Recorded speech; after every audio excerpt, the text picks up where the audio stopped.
Ceci est un livre audio autogénéré par Google. Introduction. Stella Retcheva et Gilles Rouet. Ce volume collectif aborde une double problématique, celle du rôle des entreprises dans l'intégration européenne, d'une part, et celle des conséquences de l'intégration européenne sur les entreprises, d'autre part.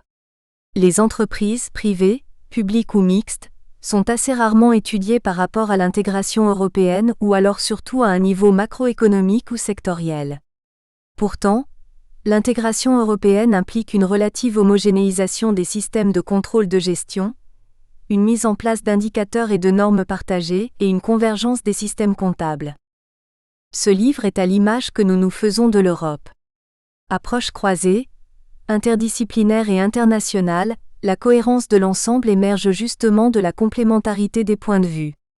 Les auteurs sont des chercheurs en sciences de gestion, en sciences économiques, en relations internationales, en sciences politiques, en sociologie, en anthropologie, en communication ou encore en philosophie. Ils sont français, bulgares, slovaques, polonais. La fertilité du croisement de l'étude des organisations et de celle de la construction européenne est évidente. L'entreprise, en tant qu'objet d'étude, est généralement étudiée selon deux niveaux, national et global. Quant à l'intégration européenne, elle est souvent analysée au niveau régional, transfrontalier, développement des régions défavorisées, national et européen. Ce décalage d'échelle, entre autres, renforce une certaine tendance des sciences de management et des organisations à chercher des best practices, à exploiter ces connaissances à l'échelle mondiale sous prétexte de partage et d'apprentissage sans frontières, mais dont peuvent résulter conformisme et domination, ignorance et négligence du local. De plus, la faible prise en compte par les sciences du management, du niveau européen, autre qu'à travers le prisme de l'impact des réglementations européennes sur les stratégies des organisations, traduit une sous-estimation du fait que les firmes elles-mêmes sont porteuses de projets politiques, au sens large et culturel. Il est difficile de pouvoir mettre en évidence l'européanité de l'entreprise européenne. En particulier à cause de la diversité des perceptions et des attitudes des Européens vis-à-vis des entreprises, et la confiance plus ou moins importante qu'ils leur accordent, Gilles Rouet. Cette diversité est liée à l'histoire de chaque pays, de chaque région, mais aussi à la temporalité de l'intégration politique. Le cas de la Bulgarie est analysé par Albena Antonova, qui relativise la capacité d'intégration des pays membres et la portée des aides financières européennes dans un contexte local caractérisé par la corruption et par un déficit de culture civique et politique.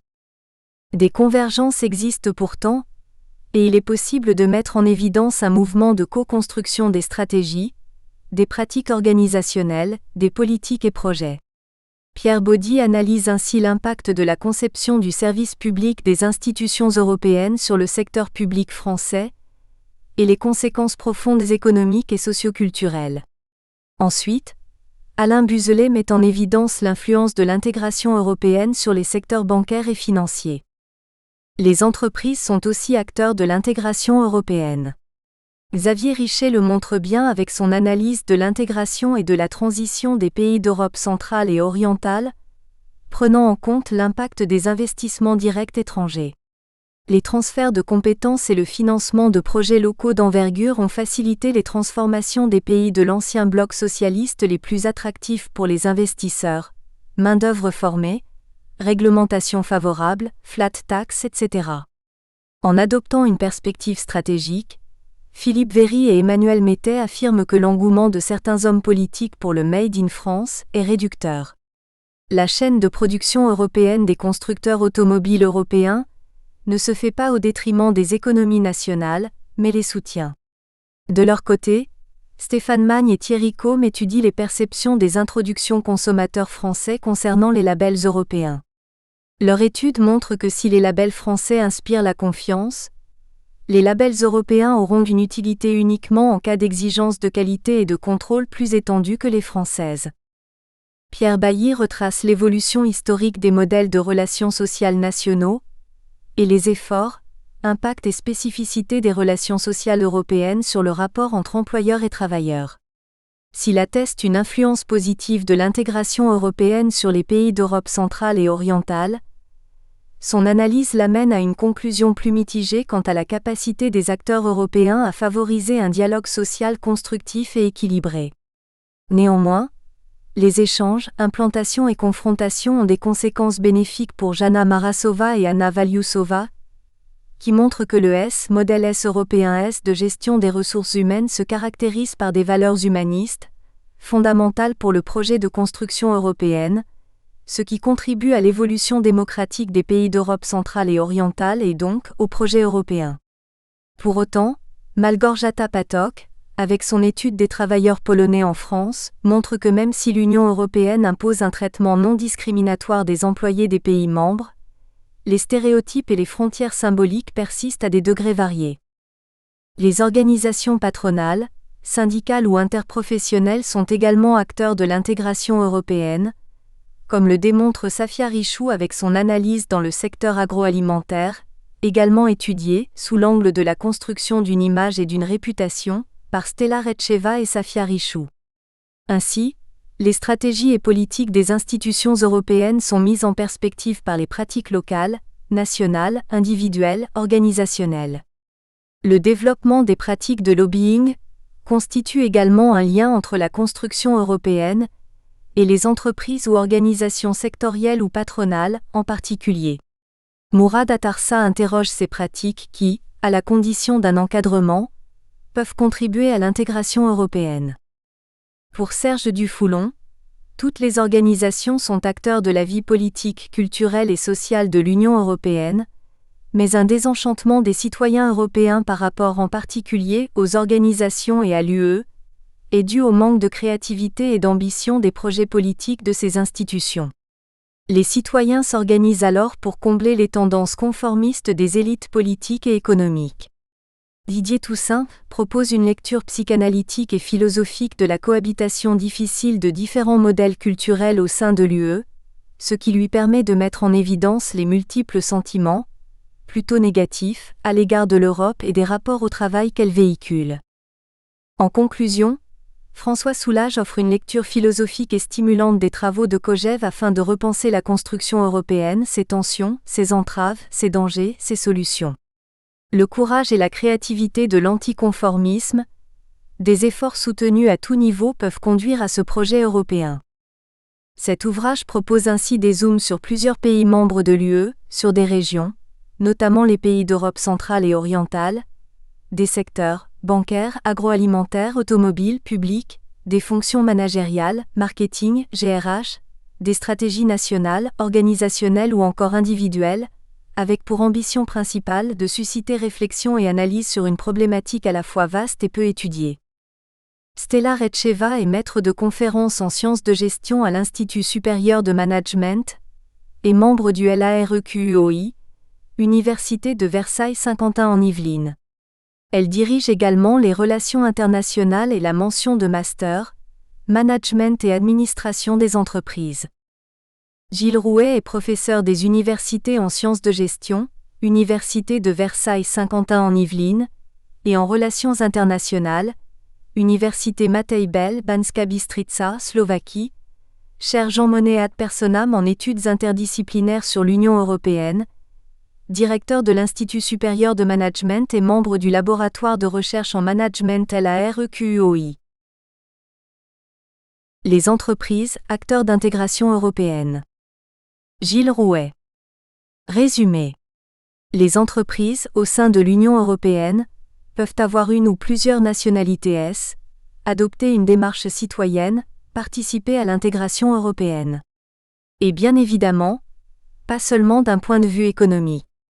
Il est au moins aussi difficile de comprendre ce que veut dire être européen, pour une entreprise que pour un citoyen.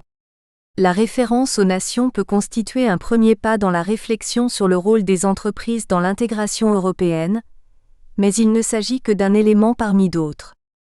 Il s'agirait notamment de savoir dans quelle collectivité l'entreprise doit jouer un rôle citoyen. Après un exposé succinct des questions d'évolution identitaire des entreprises, de leur nationalité et de l'exercice d'une citoyenneté européenne, ce chapitre explore les représentations des citoyens de l'Union européenne à partir d'une analyse de plusieurs eurobaromètres. Mots-clés. Eurobaromètre, nationalité des entreprises, représentation, citoyens européens, citoyenneté des entreprises. La construction européenne a bien évidemment fait d'énormes progrès sur le plan institutionnel, mais aussi dans le concret des quotidiens, avec la fin d'une partie des frontières internes et une monnaie unique, des éléments qui réalisent le projet, tout comme la TVA communautaire par exemple. L'économique a prévalu, et c'est peut-être cette genèse économique de la construction européenne qui constitue un obstacle, devenu désormais structurel. Les crises économiques, politiques, identitaires actuelles entraînent ainsi des remises en question de la poursuite de l'union politique sans qu'il soit souvent imaginé de découpler l'économique du politique, du culturel. Mais l'économique n'agit pas en fascination ou en répulsion, uniquement au niveau européen. Et l'économique est aussi culturel et politique, dans le quotidien du travail ou du non-travail. Considérons l'entreprise comme institution. Derrière les problèmes liés au logo, aux marques et aux slogans publicitaires, le plus souvent outil de marketing et de communication, se posent les problèmes de l'identité de l'entreprise, de sa place et de son rôle au sein de la collectivité, notion très proche des concepts de nationalité et de citoyenneté.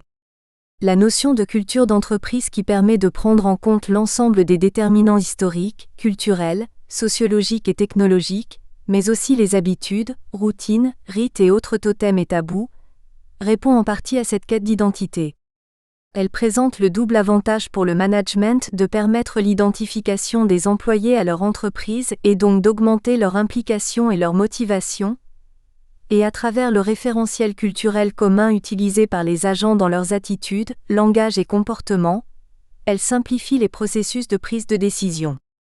Nationalité et citoyenneté européenne des entreprises.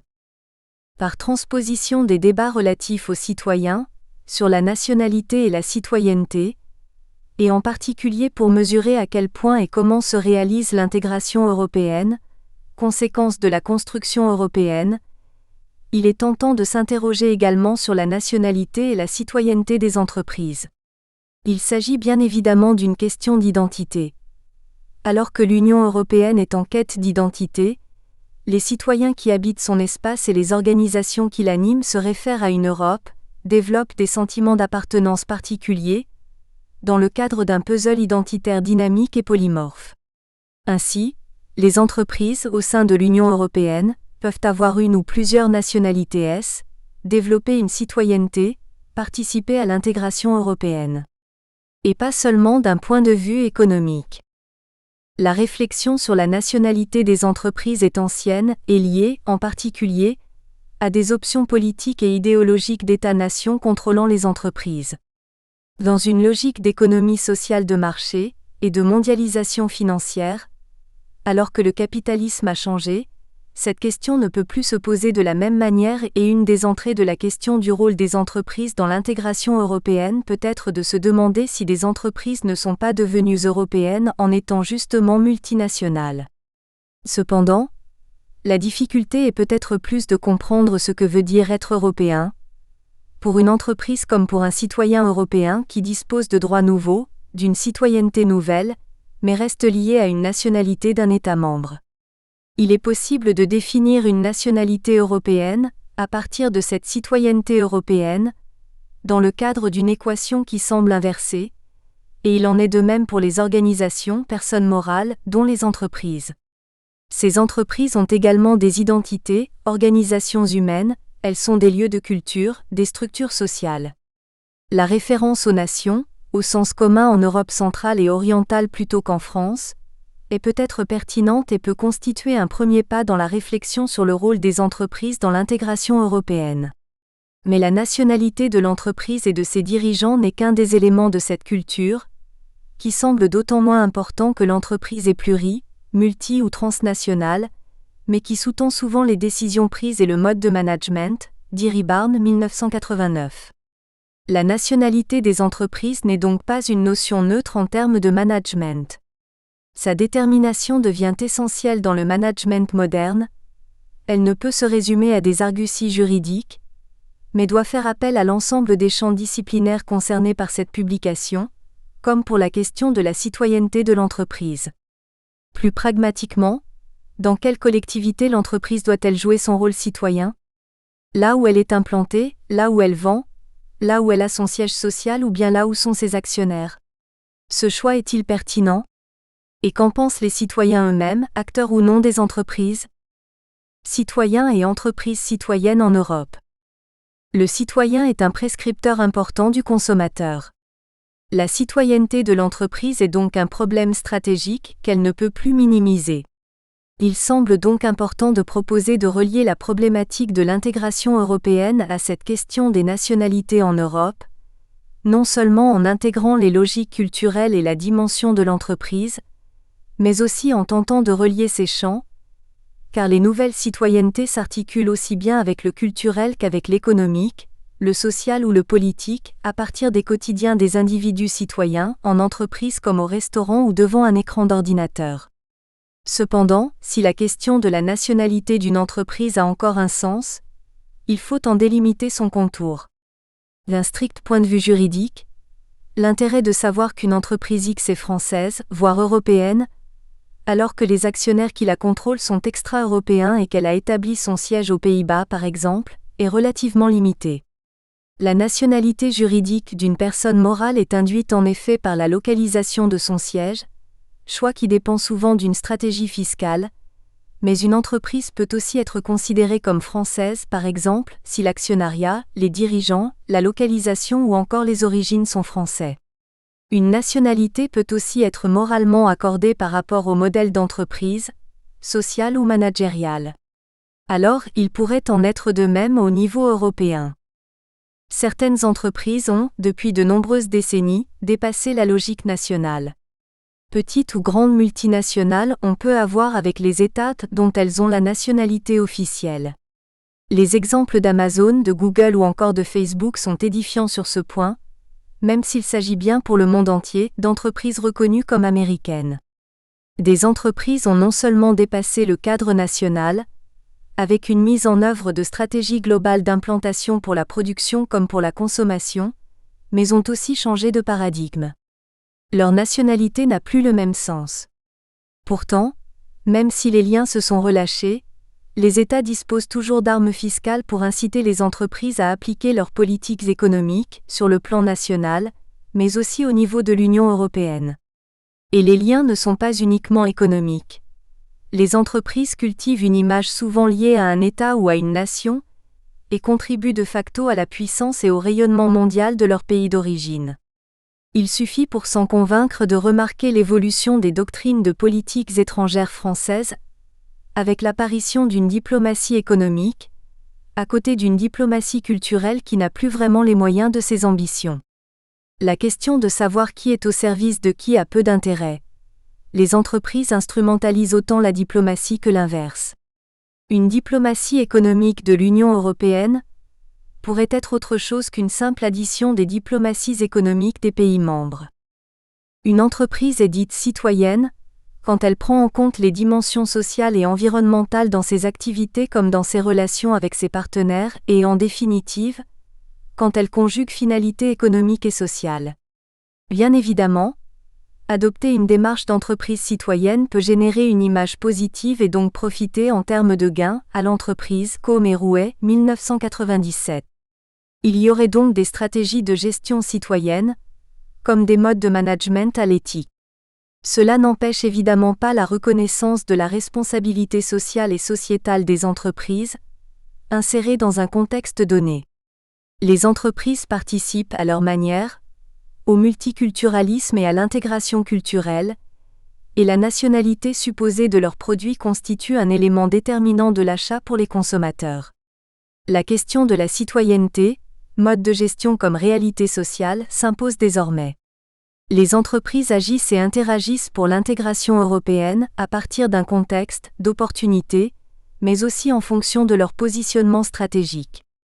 Tout un champ de recherche est encore assez vierge, susceptible d'aider à comprendre comment les entreprises, au sein de l'Union européenne, développent une citoyenneté européenne active, déterminée notamment par des mécanismes d'identification nationale complexes. Les entreprises ne sont pas citoyennes européennes seulement parce qu'elles sont composées de citoyens européens et non européens, les travailleurs migrants. Rappelons que la citoyenneté européenne ne se demande pas et est automatique, sauf justement pour ceux qui pourraient la réclamer et qui ne le peuvent pas. Une des premières étapes d'une recherche sur l'évolution identitaire des entreprises, leur nationalité et l'exercice d'une citoyenneté européenne, peut résider dans une exploration des représentations des citoyens de l'Union européenne, stakeholders, usagers, consommateurs et acteurs des entreprises. Dans cette Union européenne disparate, inégale, les citoyens européens et les autres ont une appréciation du monde des affaires et des entreprises. Leur opinion s'appuie sur leur quotidien, mais aussi sur les contextes nationaux et locaux, sur leur représentation. Il est ainsi proposé, à partir de plusieurs sondages Eurobaromètre, d'explorer ces points de vue des citoyens en Europe sur l'entreprise. Entreprises et sociétés au sein de l'UE. Carte numéro 1. Appréciation positive des grandes entreprises.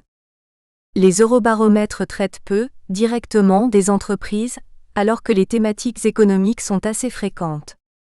Néanmoins, les Eurobaromètres standards 81 et 82, du printemps et de l'automne 2014, fournissent des indicateurs sur l'opinion des citoyens européens vis-à-vis des entreprises.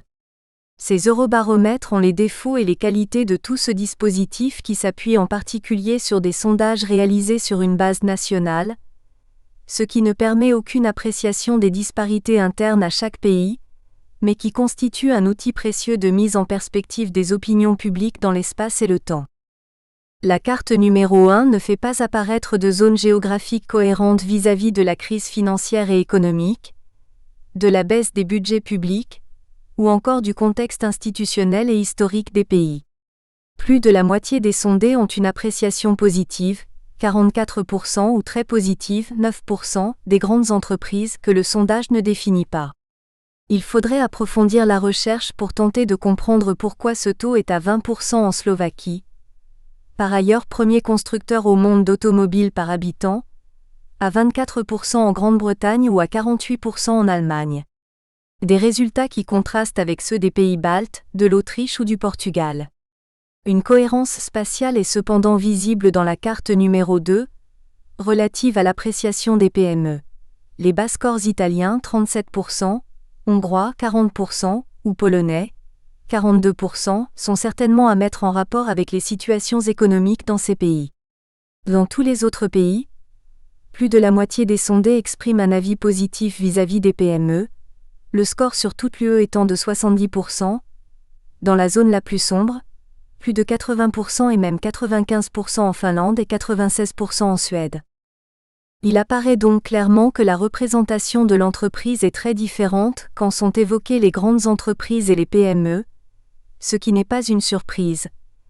Les grandes entreprises sont au centre de la dénonciation d'un capitalisme dangereux et des acteurs principaux des marchés mis en accusation. En revanche, les scores sur les PME semblent montrer que la représentation d'une PME héritière d'un régime révolu, forme d'organisation archaïque, souvent familiale et investie dans des activités en déclin, ne correspond pas aux avis dominants et ne s'oppose plus à la PME moderne, de taille moyenne, pilier de l'économie sociale de marché et innovante. Néanmoins, en dehors de la Slovaquie, avec un score qui est peut-être à mettre en rapport avec l'avis sur les grandes entreprises, les nouveaux États membres de l'ancien bloc soviétique ont globalement un score plus faible que les pays de l'Ouest européen, hormis la Grande-Bretagne. Même si les TPE et les PME ont bien constitué la base du système économique pendant une partie de la transition au sein de pays n'ayant pas réussi à gérer une privatisation des grandes entreprises au bénéfice de tous les citoyens, l'entreprise n'a pas une image aussi positive qu'à l'Ouest, notamment par rapport aux problèmes de corruption, confère Infra. Carte numéro 2. Appréciation positive des PME. Globalement, ces résultats invitent à réfléchir sur la valeur du sigle PME plutôt que sur son sens réel. En effet, les situations sont diversifiées, entre les pays et au sein des pays, entre les PME traditionnelles et les formes modernes d'entrepreneuriat. La PME a souvent été instrumentalisée par les pouvoirs publics en particulier dans la lutte contre le chômage.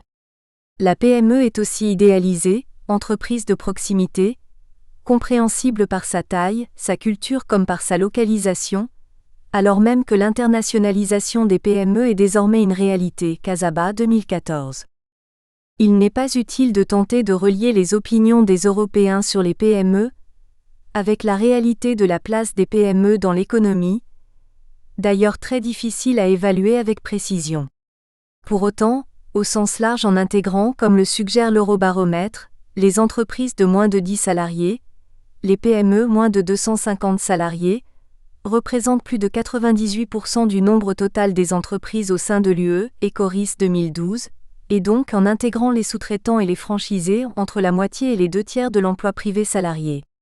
Pour autant, les deux questions précédentes témoignent bien de l'amplification des PME dans les discours. Carte numéro 3. Pourcentage de sondés ayant déjà travaillé en dehors de leur pays, au sein de l'UE. Non seulement les grandes entreprises transnationales organisent plus de la moitié du commerce mondial, Transnational Institute 2012, mais la sous-traitance établit un lien direct avec une grande partie des PME.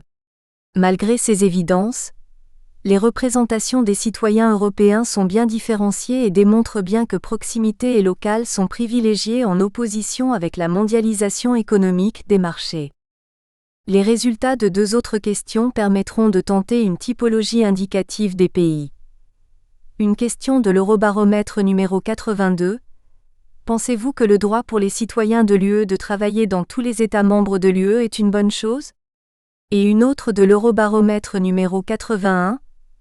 Pourriez-vous me dire si vous avez bénéficié d'un travail dans un autre pays de l'UE ? Carte 3. La cohérence spatiale n'est pas surprenante. Les citoyens des nouveaux États membres d'Europe centrale et orientale, depuis 2009 au nord et 2014 pour la Bulgarie et la Roumanie, bénéficient de la libre circulation pour le travail au sein de l'Union européenne. Pour autant, dès l'adhésion de ces pays, des migrations et mobilités de travailleurs ont été souvent très importantes vers l'Ouest européen. 40% des Slovaques avec des mobilités vers les pays voisins principalement, 45% des Polonais, 20% des Roumains et 26% des Tchèques déclarent ainsi avoir profité de cette possibilité. Mais, en dehors des Roumains, il faut tenir compte de l'importance des transferts de main-d'œuvre en particulier dans le contexte de l'accord de Visegrad. À l'ouest, la situation est assez différente, sauf pour le Luxembourg, la Belgique et l'Irlande, pour des raisons assez proches. Si les citoyens de l'Est, en dehors des Hongrois qui sont aussi parmi les plus nombreux en proportion à ne parler aucune langue étrangère, ont rapidement trouvé le chemin des mobilités. Les retours sont également très nombreux, les citoyens de l'Ouest ont une mobilité plus réduite. L'augmentation relative du nombre de jeunes diplômés français choisissant une expatriation européenne dès le début de leur carrière pourrait être envisagée non pas négativement, comme un échec de la société française à conserver ces jeunes, mais comme une réussite de l'intégration européenne, une démarche en phase avec l'effet Erasmus. De plus, voici bien une illustration du rôle des entreprises dans l'intégration européenne avec ces embauches de non-nationaux. La figure numéro 1 permet de visualiser les tendances de l'opinion dans plusieurs groupes de pays, à partir de la projection de 4 variables issues des questions discutées précédemment. Figure numéro 1. Mapping de l'analyse en composantes principales sur l'appréciation des entreprises et la mobilité. Le cadran en haut à droite du mapping regroupe 5 pays au sein desquels les sondés ont une expérience de travail dans un autre pays, et ont une opinion mesurée relativement aux PME. En symétrie, le cadran en haut à gauche réunit le Royaume-Uni, l'Italie et la Hongrie, qui n'ont pas une opinion très favorable, ni des grandes entreprises, ni des PME. Dans les deux cadrans du bas, à gauche, l'expérience de travail en dehors de son pays est faible et l'opinion par rapport à ce droit n'est pas très favorable. À l'opposé du cadran de gauche où même si l'expérience est relativement faible, le droit est considéré comme un acquis très positif. Cette différence d'opinion sur la libre circulation des travailleurs, y compris pour la Grèce ou Chypre, est liée à la situation des nouveaux États membres. Les pays scandinaves ont cependant une position plus mesurée, en défense du droit de libre circulation et plébiscitant les PME. Il est intéressant de constater qu'au sein des pays où l'expérience à l'étranger est la plus importante, les grandes entreprises comme les PME n'ont pas un score d'avis positif aussi important que dans d'autres pays pourtant voisins. Cela confirme une observation souvent effectuée auprès de différents publics sur la transformation des représentations après une expérience de mobilité. En avril 2013, la Commission européenne a publié les résultats de l'Eurobaromètre Flash numéro 363, Comment les entreprises influencent notre société, le point de vue des citoyens. Les sondages ont été organisés entre octobre et novembre 2012. Le rapport donne des éléments de réponse à 4 questions. Les citoyens ont-ils le sentiment d'être informés sur ce que font les entreprises pour agir de manière responsable vis-à-vis de la société? Sont-ils intéressés par ces informations? Les citoyens ont-ils le sentiment que les entreprises agissent de manière responsable vis-à-vis de la société? Comment les citoyens perçoivent-ils l'influence des entreprises sur la société? Et qui devrait peser de façon prépondérante sur les actions des entreprises? En effet, le thème central est la RSE, responsabilité sociétale des entreprises, inscrite depuis 2011 dans la stratégie Europe 2020. Plusieurs questions de l'Eurobaromètre 363 peuvent être utilisées en dépassant le thème de la RSE, pour poursuivre l'exploration des opinions européennes concernant les entreprises, à travers les perceptions de leur contribution aux sociétés concernées. Globalement, cet Eurobaromètre montre que les citoyens sont intéressés et que plus de la moitié des sondés estiment que l'influence des entreprises est positive, avec une large diversité de points de vue selon les pays d'une part et selon les secteurs d'activité d'autre part, font le plus d'efforts pour agir de manière responsable vis-à-vis de la société les entreprises de production alimentaire, 70%, le commerce de détail et les supermarchés, 67%, tandis que les entreprises financières et bancaires une part, et les industries minières, pétrolières et gazières d'autre part sont perçues comme faisant le moins preuve de responsabilité, 34%, un résultat peu surprenant dans le contexte économique et informationnel. Carte numéro 4. Pourcentage de sondés estimant être bien informés sur ce que font les entreprises pour agir de manière responsable. On retrouve également la confirmation des résultats précédents concernant les grandes entreprises et les PME, puisque ces dernières sont considérées comme faisant plus d'efforts pour agir de manière responsable. 71% contre 48%. Seulement un peu plus d'un tiers des personnes interrogées estiment être correctement informées, un score d'autant plus problématique que 79% des sondés s'intéressent à cette question. La carte numéro 4 cartographie les taux d'information des sondés. Plus de la moitié des personnes interrogées en Scandinavie s'estiment bien informées, entre 40 et 50% en Allemagne, Autriche, Royaume-Uni, Hongrie, Slovénie, Croatie également. Le sentiment de sous-information est manifeste au sein des pays à l'est et au sud de l'UE, 29% des Français, 23% des Espagnols, et il faut se poser la question en même temps, des dispositifs d'information et des postures peut-être culturelles des populations. 2 questions particulières de cette enquête font l'objet ici d'une analyse particulière. En premier lieu, la question Q1 relative à l'influence des acteurs sur ce que font les entreprises, permet aux sondés de choisir parmi plusieurs acteurs, les autorités publiques, 36%, les citoyens eux-mêmes à travers les décisions d'achat qu'ils prennent, 49%, les investisseurs, en décidant dans quelles entreprises ils vont investir, 22%, les directions des entreprises à travers les décisions qu'elles prennent concernant ce que l'entreprise fait, 40%, les ONG 12% ou les syndicats 28%, en identifiant les problèmes et en proposant des solutions. La carte numéro 5 montre que si les citoyens allemands ou autrichiens sont pour les 2/3 à estimer avoir une influence sur les entreprises, comme plus de la moitié des Britanniques, des Français ou des Suédois, d'autres citoyens n'ont pas ce point de vue. Les campagnes de boycott de produits, en particulier, n'ont pas eu lieu dans tous les pays et cette perception de l'influence citoyenne est faible dans les pays issus du bloc soviétique. On retrouve une disparité encore plus forte en ce qui concerne la perception de l'influence des syndicats. La figure numéro 2 complète ces observations et fournit des groupes spatialement cohérents. Les citoyens des pays en haut du mapping accordent peu d'influence aux investisseurs et même en haut à gauche, ni aux syndicats, aux citoyens ou aux autorités publiques. En revanche, l'Europe de l'Ouest, globalement, estime que citoyens, syndicats et autorités publiques ont une influence sur les entreprises. Carte numéro 5. Pourcentage de sondés estimant que les citoyens, par leurs décisions d'achat, exercent une influence sur ce que font les entreprises. Une autre question concerne la perception de l'influence des entreprises sur les sociétés, cartographiées ci-après.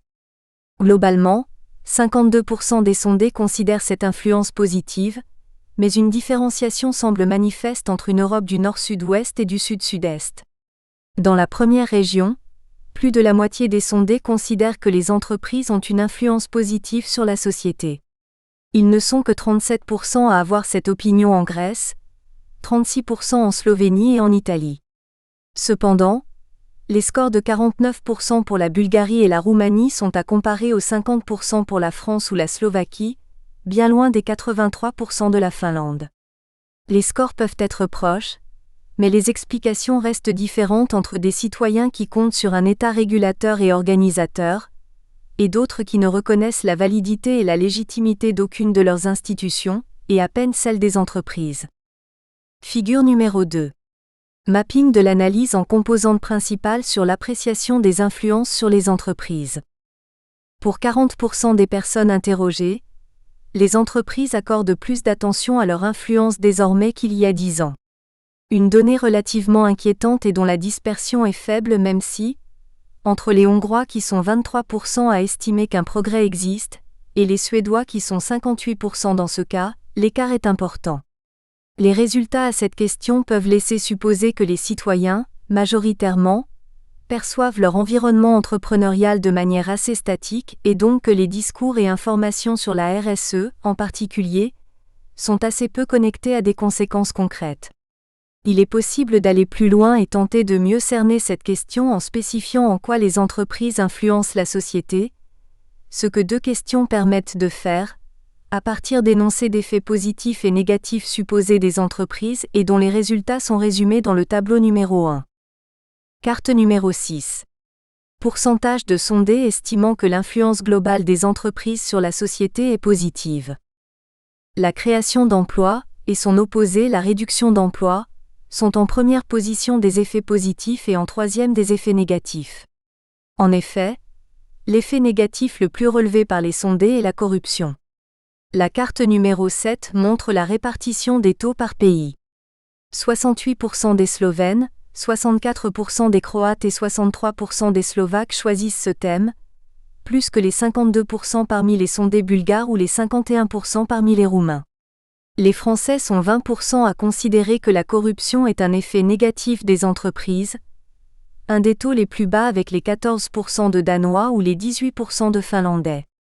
En Allemagne, plus d'un tiers des sondés mettent en avant cet effet. Dans un eurobaromètre de quelques mois antérieurs, sur la corruption, les 2 tiers des sondés estiment que la corruption fait partie de la culture des affaires.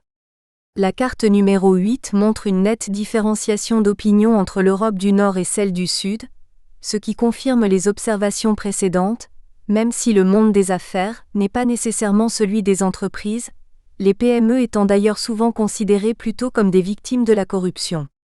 D'ailleurs, dans une autre question du même eurobaromètre, 32% des sondés estiment que les personnes qui travaillent dans les entreprises privées sont habituées à recevoir des pots de vin. Tableau numéro 1. Effets positifs et négatifs des entreprises sur la société. Un calcul de régression linéaire permet d'évaluer la cohérence de ces résultats sur la corruption et les entreprises avec les perceptions globales de corruption, avec l'index de corruption établi par Transparency International en 2012. Les taux de réponse de l'Eurobaromètre sont très bien corrélés avec l'index, sauf pour 4 pays.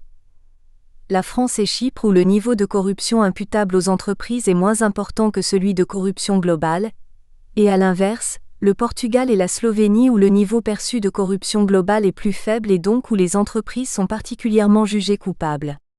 Dernière information sur cette question.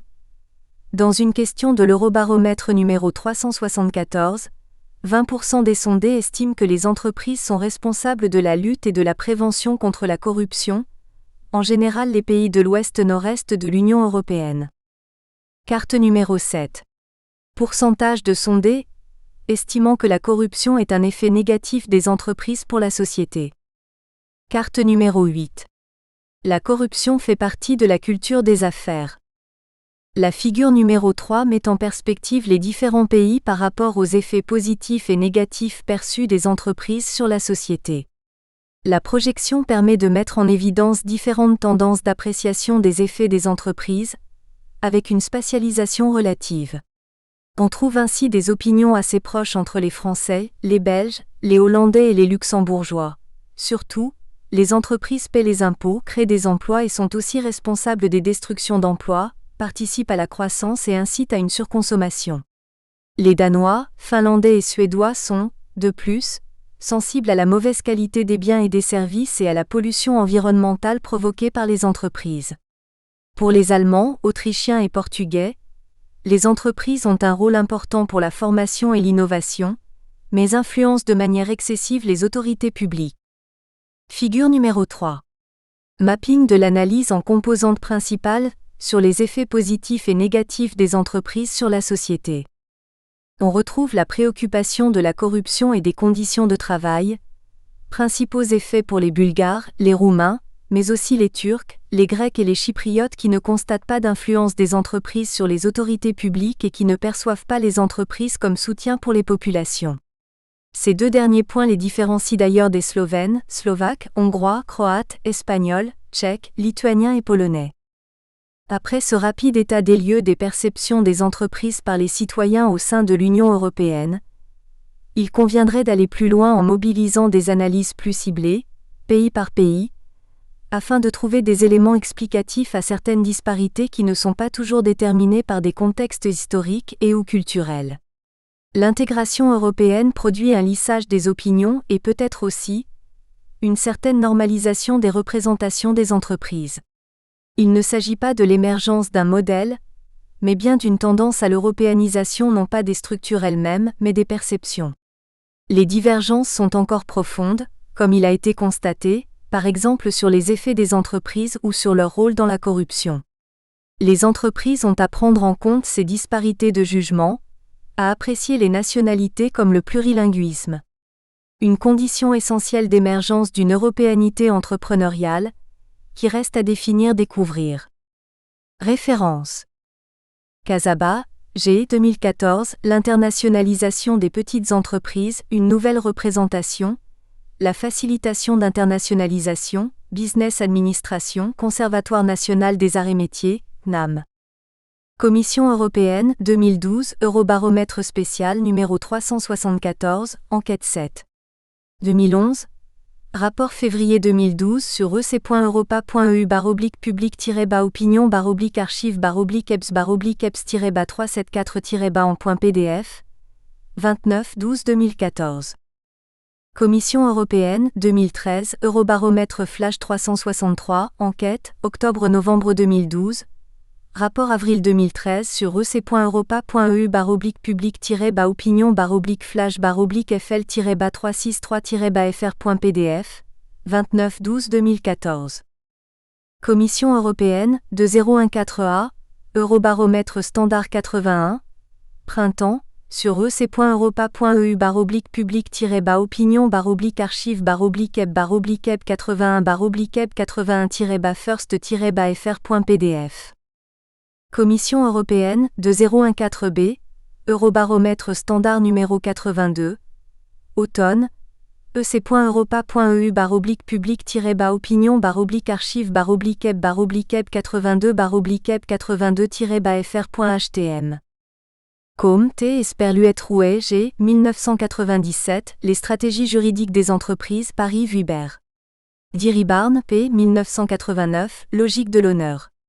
Gestion des entreprises et traditions nationales, Paris Seuil. Ecoris 2012, USME in 2012, At the Crossroads. Annual Report on Small Medium-Sized Enterprises in the EU, 2011-2012, Commission européenne. Transnational Institute, TNI, 2012, State of Corporate Power 2012. Transparency International, 2012, rapport sur http://www.transparency.org/cpi 2012, 29/12/2014.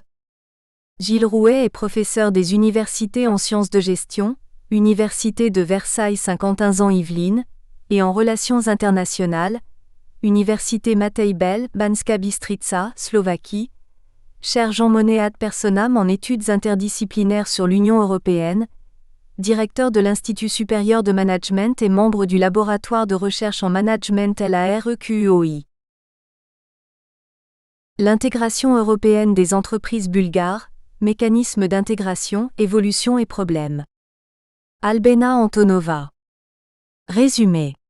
7 ans après l'adhésion de la Bulgarie à l'Union européenne, les indicateurs macroéconomiques montrent que le pays se trouve toujours à la dernière place au sein de l'UE, y compris pour le PIB, le développement régional, la productivité du travail, les innovations, les investissements directs et d'autres critères.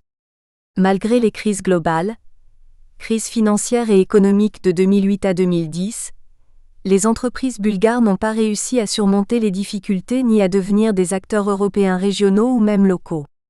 Ce chapitre décrit l'évolution de l'économie du pays et de ses entreprises, puis propose une rapide analyse des instruments de l'UE et de leurs effets.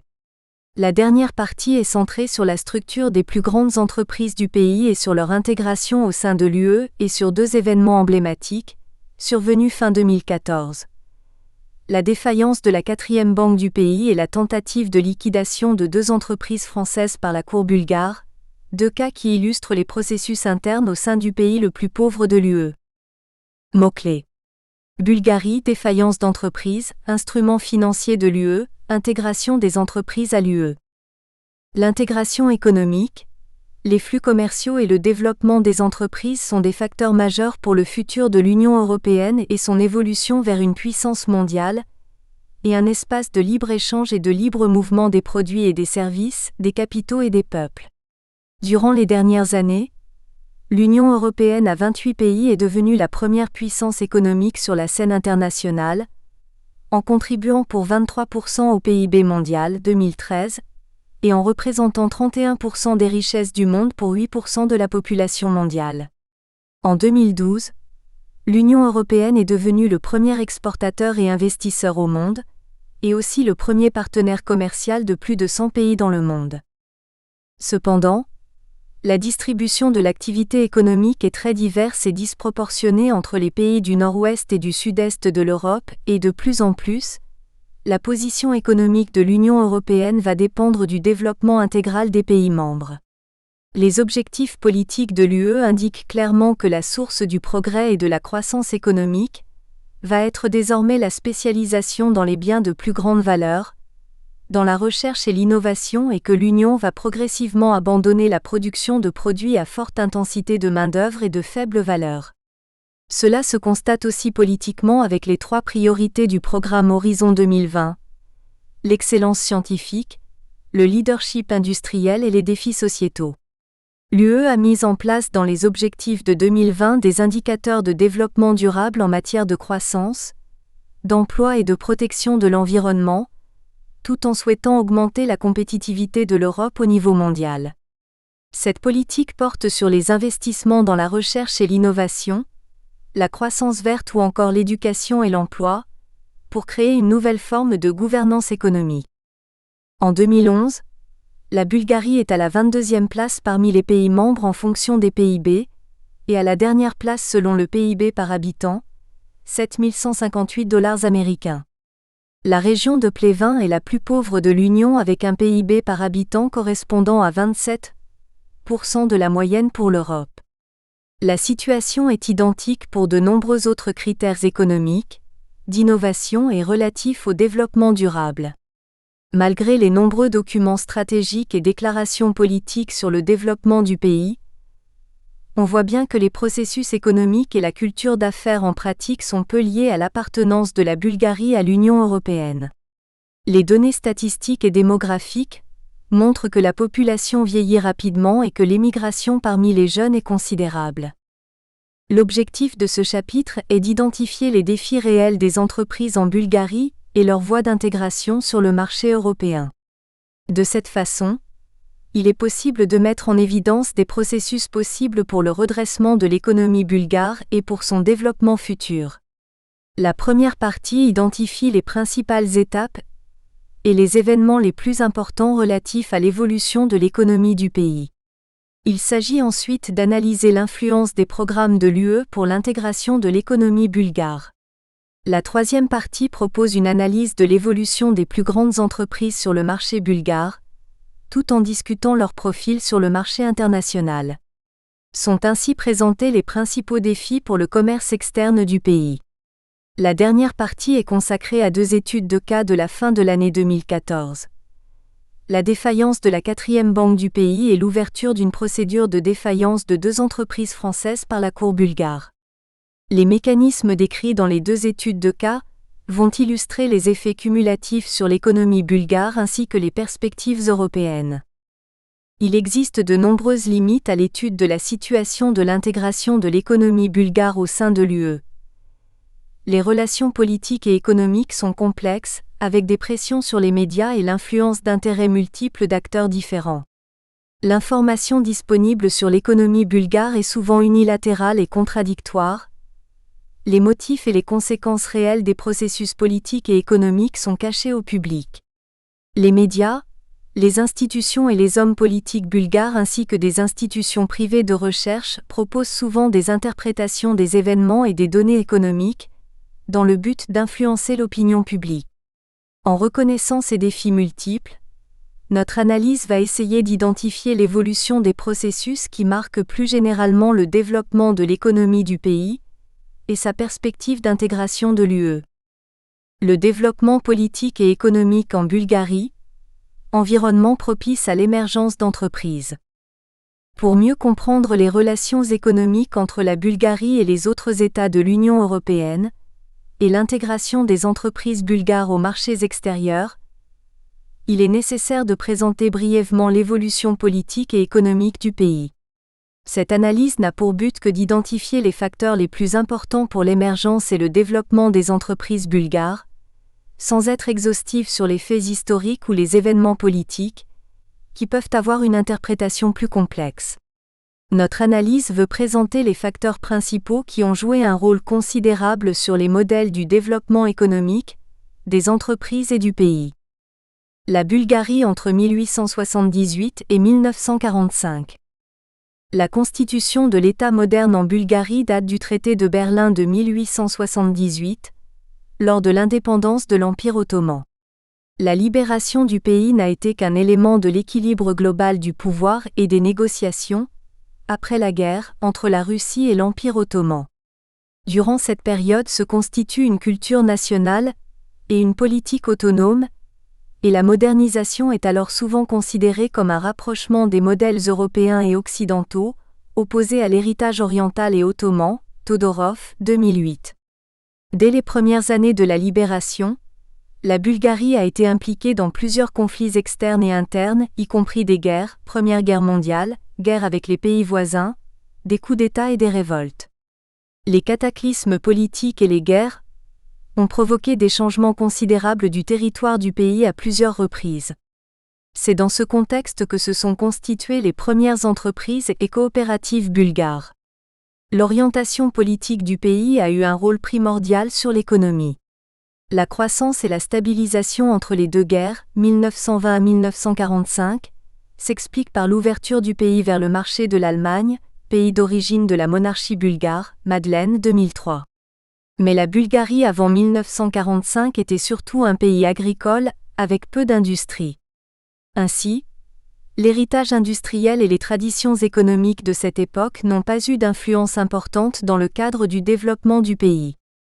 Le développement économique du pays en 1945 à 1989.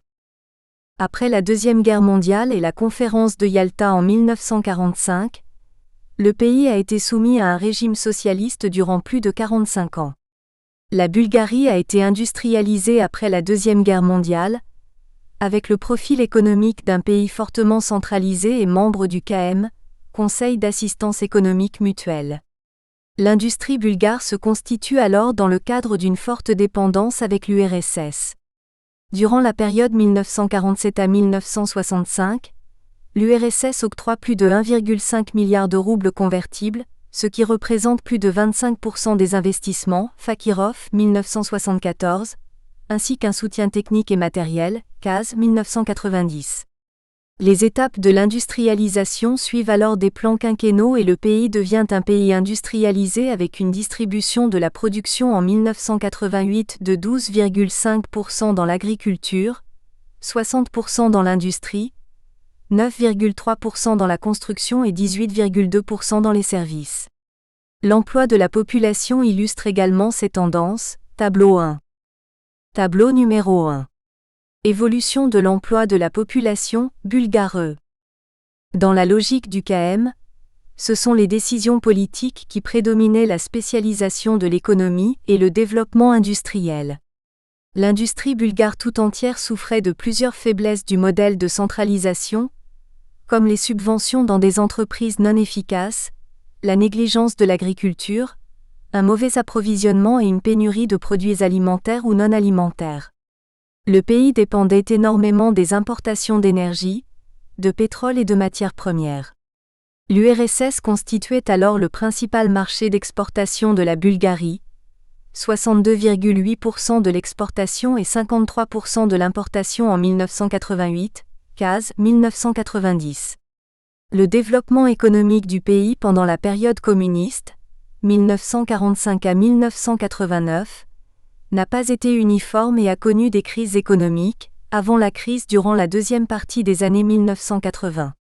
Madeleine 2003 décrit le standard de vie au début des années 1980 comme étant relativement élevé, comparable à celui en Grèce, en Espagne ou au Portugal. Mais vers 1988, la situation macroéconomique du pays devient de plus en plus instable. On constate des performances particulièrement mauvaises dans quelques secteurs clés avec une diminution de la production, des importations qui dépassent les exportations et une dette extérieure qui s'accumule, CAS 1990. Les difficultés économiques en Bulgarie s'accumulent avec des changements politiques, des grèves, des agitations écologiques et des mouvements sociaux. Les activités politiques et les changements survenus dans les autres pays d'Europe centrale et orientale, PECO, ont entraîné la chute du régime communiste le 10 novembre 1989. La transition politique et la transformation économique, 1989 à 1990. Après la chute du régime communiste, en Bulgarie comme dans les autres PECO, il a fallu, pendant une période relativement courte, reconstituer une société et une nouvelle économie de marché. Todorov, 2008, décrit les processus politiques principaux de la reconstitution des institutions et de l'évolution du système politique. Comme l'indique Madeleine 2003, en 1989, toutes les dimensions politiques, juridiques, économiques et sociales de la société bulgare sont manifestement et ouvertement en radicale transformation. Au cours des premières années qui ont suivi la chute du communisme, tous les PECO ont enregistré une chute considérable de leur PIB, de l'activité économique et notamment de la production industrielle. La Bulgarie était alors dans une situation plus défavorable par rapport aux autres PECO. En 1989, la situation macroéconomique du pays était détériorée par une dette extérieure qui dépassait 11 milliards de dollars. Incapable de faire face à ses obligations, en 1990, la Bulgarie décide d'un moratoire des paiements qui entraîne une baisse considérable du PIB. La Bulgarie était surendettée et les entreprises bulgares avaient besoin d'investissements considérables, tout comme les infrastructures du pays, OCDE 1997. Le PIB du pays chute de 9,1% en 1990, de 11,7% en 1991, de 7,3% en 1992. On constate dans le pays les trois caractéristiques de la crise industrielle, comme partout en Europe centrale et orientale, la dissolution des liens commerciaux socialistes dans le cadre de la coopération économique KM, l'absence de débouchés pour des produits invendables sur le marché international et la fréquente mise en place de politiques économiques restrictives. Ainsi, le passage à l'économie de marché a été ressenti partout dans les PECO comme un véritable traumatisme. Chômage, érosion du pouvoir d'achat sous le coup de l'inflation, plongée dans la pauvreté de classes entières qui sont oubliées des réformes, les retraités. Le modèle initial de transition à l'économie de marché en Bulgarie a été mis au point durant la période 1989 à 1990, avec plusieurs tendances. Les réformes économiques ont commencé en 1991 avec quelques axes principaux. Vateva 2011. Une réforme structurelle visant à changer les modèles de comportement économique par la substitution de la propriété publique à la propriété privée et par une privatisation rapide. une mise en œuvre d'une politique monétaire et fiscale efficace, de manière à parvenir à une stabilité financière, à maîtriser l'inflation et à régler le déficit budgétaire et une gestion efficiente de l'économie, avec la mise en place des institutions nécessaires au fonctionnement de l'économie de marché, et la mise en œuvre d'une politique économique adaptée. Le processus de transition a été plus lent en Bulgarie que dans la plupart des autres PECO. En analysant la situation après 1989, on peut remarquer que le pays était fortement dépendant de l'URSS, qu'il ne possédait pas de ressources naturelles et que le marché intérieur était très limité en termes de taille et de ressources. De plus, le pays est culturellement, historiquement et géographiquement plus éloigné de l'Europe de l'Ouest que les autres PECO et le pays souffrait d'un manque de tradition, de modèles d'entrepreneuriat et de culture de concurrence de marché avant 1945. La privatisation et la transformation de la propriété, 1991 à 1997. La transition de la propriété des entreprises publiques dans les PECO a été effectuée selon deux modalités générales. La privatisation de masse et l'acquisition des investissements directs étrangers, privatisation des internes vers des externes, Gouret 2003. Gouret, avec une analyse économétrique approfondie, prouve que tous les PECO qui ont choisi de vendre leurs entreprises aux étrangers outsiders ont réussi leur transition et réalisé un effet positif sur la croissance et la compétitivité de leur économie. Ainsi, les investissements directs étrangers ont financé la remise à niveau des technologies obsolètes, ont permis d'embaucher et de conserver des cadres de qualité, de faire face à la pénurie chronique de liquidités dont souffraient les entreprises socialistes, tout en ouvrant de nouveaux marchés en Europe de l'Ouest.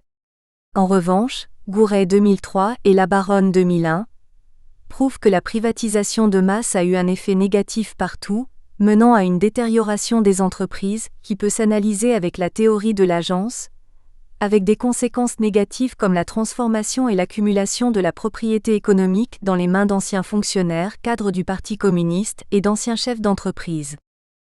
En Bulgarie a été exécuté un programme de privatisation de masse dans le contexte d'un environnement hostile et d'une législation particulièrement défavorable aux investissements directs étrangers, ce que relève l'OCDE pour la période 1991 à 1996, OCDE 1997. L'instabilité politique, le manque de transparence des règles, des procédures et des dispositions législatives, les différents retards administratifs qui entourent les activités d'investissement constituent des freins et des obstacles importants. De plus, dans de nombreux cas, des fonctionnaires ont modifié ou annulé des engagements contractuels implicites ou explicites, et la fiscalité était élevée et instable. D'après le rapport de l'OCDE, 1997, le succès d'une entreprise bulgare dans cette époque dépendait souvent de sa capacité de contourner la législation ou de s'y soustraire, ainsi que d'éventuelles relations spéciales, la fraude généralisée aux impôts directs et aux droits de douane. L'effet destructeur de la privatisation de la propriété d'État dans la Bulgarie post-communiste est au cœur de la construction de nouvelles stratifications et divisions politiques de la société bulgare. Pour Popov et Todorova, un nouveau type d'oligarchie apparaît ainsi, résultat de la conjonction de la privatisation avec une faible réaction dans la conscience civile entre la culture économique et l'expérience de marché des citoyens bulgares et le blocage de l'administration publique, 1997. Le modèle de transition économique imposé par les premiers gouvernements bulgares a donc généré de nouvelles élites économiques et politiques. La nouvelle configuration politique bulgare est caractérisée par la formation d'un groupe noyau, recherchant une domination politique durable. Au lieu d'une européanisation, la privatisation en Bulgarie donne naissance à une différenciation sociale aiguë. De plus, la privatisation légalise une corruption généralisée, limitation d'un système bancaire, des formes illégales de transformation de la propriété étatique, la création de cercles restreints cumulant pouvoir politique et économique, contrôlant aussi bien les flux financiers et l'opinion publique, Popov et Todorova 1997. Ce modèle de privatisation a été accompagné par des réformes institutionnelles qui marquent tout le processus de la transition, en enlevant les mécanismes de contrôle externe et le débat public. La constitution du pays et la législation adoptée au début des années 1990 ont permis aux anciens fonctionnaires de la nomenclature communiste, ainsi qu'aux cadres de la police secrète de la sécurité nationale, de s'approprier le pouvoir économique et le pouvoir administratif. Avec des mécanismes administratifs, ils ont réussi à faire éviter les réformes à des systèmes publics entiers, comme les systèmes politiques, juridiques, policiers et de sécurité, les systèmes sociaux, de santé, d'éducation et de recherche. Pendant les premières années a été garantie l'autonomie des systèmes et des institutions publiques, en maintenant ainsi leur gouvernance aux mains des anciennes élites. Cette autonomie a en fait réduit les chances pour des réformes réelles et pour la reconstitution d'institutions effectives dans une société démocratique. Ce déficit de réforme dans des secteurs clés de l'économie peut être constaté par de nombreux indicateurs statistiques et met en évidence le manque de confiance de la majorité des Bulgares envers les institutions officielles du pays, Vateva, 2011, mais aussi les institutions publiques et surtout les systèmes politiques. Parmi ceux qui font l'objet de la plus grande défiance du public, les hommes politiques, les partis politiques et le Parlement, mais aussi le système juridique et la police. Une étude sur le niveau de corruption dans le pays montre l'augmentation continue des pratiques de corruption dans la police et dans tout le système juridique, Nonchev, 2008. La transition économique, retardée en Bulgarie pendant la première moitié des années 1990 avec l'absence d'un consensus politique et social clair sur le contenu des réformes, a réellement démarré en 1997. Une crise a éclaté en 1996, avec un choc financier, économique et politique. Le PIB réel a chuté de 14,4% en 2 ans, 1996 à 1997. Le commerce extérieur a diminué de 12%, le taux d'inflation nominal est monté jusqu'à 550% en 1997. En 1997, le PIB réel était tombé à 68% du niveau qu'il avait atteint en 1989. Une crise de liquidité a commencé avec une crise bancaire, mais a été vite transformée dans le secteur réel. Ainsi, en septembre 1996, la Banque nationale de Bulgarie, BNB, a déclaré la faillite de 18 banques. Sous le prétexte Nous espérons que vous avez apprécié cet aperçu. Pour continuer à écouter ce livre audio sur Google Play Livres, utilisez le lien dans la description de la vidéo.